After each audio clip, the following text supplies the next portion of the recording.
ঘুমন্ত মানুষের ওপর বর্বর হামলা চালালো ছাত্র সন্ত্রাসী গোষ্ঠী। চট্টগ্রাম বিশ্ববিদ্যালয়ের জোবরা গ্রামে ভয়াবহ হামলার ঘটনা ঘটেছে। প্রত্যক্ষদর্শী ও স্থানীয়দের অভিযোগ, বিশ্ববিদ্যালয়ের একদল ছাত্র সন্ত্রাসী এ হামলা চালায়।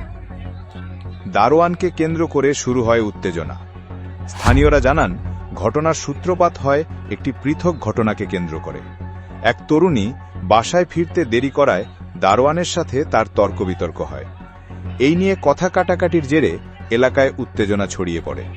কিছু সময় পর ছাত্র সন্ত্রাসীদের একটি গোষ্ঠী পরিস্থিতিকে ভিন্ন খাতে নিয়ে গিয়ে হামলা চালায়। জোবরা ও শিকদারপাড়ায় তাণ্ডব। মূল ঘটনাস্থল জোবরা গ্রামের তেভাগা খামার থেকে কিছুটা দূরে হলেও হামলাকারীরা তেভাগা খামার সংলগ্ন দোকানে ভাঙচুর চালায়। পাশাপাশি শিকদারপাড়া এলাকায় একাধিক ঘর ও দোকানে হামলা করে। এতে সাধারণ মানুষ আতঙ্কিত হয়ে পড়ে। লুটপাট ও ভাঙচুর।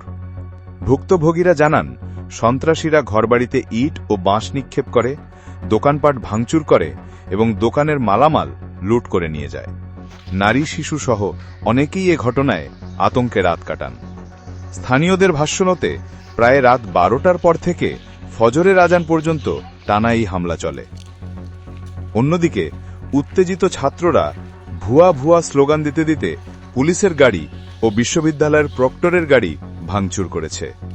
এ ঘটনায় এলাকায় চরম উত্তেজনা বিরাজ করছে। তবে আইন শৃঙ্খলা রক্ষাকারী পক্ষের পক্ষ থেকে এখনও কোনো আনুষ্ঠানিক বক্তব্য পাওয়া যায়নি।